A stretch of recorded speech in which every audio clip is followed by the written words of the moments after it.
ദേശീയപാതാ വിഷയത്തിലും ചട്ടഭേദഗതിയിലും കോൺഗ്രസിനെ പരസ്യ സംവാദത്തിന് ക്ഷണിച്ച് സിപിഐഎം ഇടുക്കി ജില്ലാ സെക്രട്ടറി സി.വി. വർഗീസ്.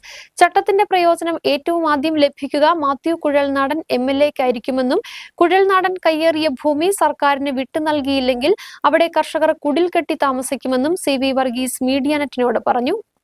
ദേശീയപാതാ വിഷയവുമായി ബന്ധപ്പെട്ട സർക്കാർ സത്യവാങ്മൂലം നൽകിയിട്ടും സർക്കാരിനെതിരെ പ്രതിഷേധവുമായി കോൺഗ്രസും യൂത്ത് കോൺഗ്രസും അടക്കം മുന്നോട്ടു പോകുന്ന സാഹചര്യത്തിലാണ് പരസ്യ സംവാദത്തിന് ക്ഷണിച്ച് സിപിഐഎം ഇടുക്കി ജില്ലാ സെക്രട്ടറി സി.വി. വർഗീസ് രംഗത്തെത്തിയത്. ഒപ്പം രൂക്ഷമായ വിമർശനങ്ങളും വർഗീസ് ഉന്നയിക്കുന്നു. ചട്ടഭേദഗതിയുമായി ബന്ധപ്പെട്ട് ഗുണഫലം ഏറ്റവും ആദ്യം ലഭിക്കുക കുഴൽനാടൻ എം.എൽ.എക്കായിരിക്കുമെന്നും വീടിന്റെ പെർമിറ്റ് എടുത്ത് നിർമ്മിച്ചിരിക്കുന്ന പട്ടയഭൂമിയിലെ റിസോർട്ട് വിജ്ഞാപനം വന്നതോടെ അപേക്ഷ നൽകിയാൽ സാധൂകരിക്കാൻ കഴിയുമെന്നും സി.വി. വർഗീസ് പറഞ്ഞു. രാജകുമാരിയിൽ മീഡിയാനെറ്റിനോട് സംസാരിക്കുകയായിരുന്നു അദ്ദേഹം. നിയമപരമായി പണിതിട്ടുള്ള ഒരു ബിൽഡിംഗിന് ഒരു കൃഷിക്കാരനും യാതൊന്നും ചെയ്യേണ്ട കാര്യമില്ല. ഇവിടെ കോൺഗ്രസ് പറയുന്ന പോലെ നിലപാട് സ്വീകരിച്ച് എന്തിനും മാത്യു കുഴൽനാടൻ ഇതിൻ്റെ ഗുണഭോക്താവാണ്. മാത്യു കുഴൽനാടൻ അവിടെ ഹോട്ടലിൻ്റെ പേര് പറഞ്ഞ് വീടിൻ്റെ പേര് പറഞ്ഞ് ഹോട്ടലുണ്ടാക്കി. അവിടെ 2 റിസോർട്ടുണ്ട്. ആ 2 റിസോർട്ടും ആ പട്ടയത്തിനകത്തിരിക്കുന്ന 2 റിസോർട്ടിനും 50 രൂപ പത്രത്തിലൊരു അപേക്ഷ അയച്ചാൽ മാത്യു കുഴൽനാടൻ അത് 2 സാധൂകരിക്കപ്പെട്ട് കിട്ടും.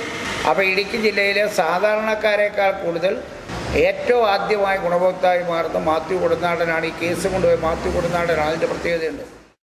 മാത്യു കുഴൽനാടന്റെ കയ്യേറ്റ വിഷയത്തിലും നിലപാട് കടുപ്പിക്കുകയാണ് സിപിഐഎം. കയ്യേറിയ ഭൂമി സർക്കാരിന് വിട്ടു നൽകാൻ തയ്യാറായില്ലെങ്കിൽ കർഷക തൊഴിലാളികൾ ഭൂമിയിൽ കയറി കുടിൽ കെട്ടുമെന്നും സി.വി. വർഗീസ് വ്യക്തമാക്കി.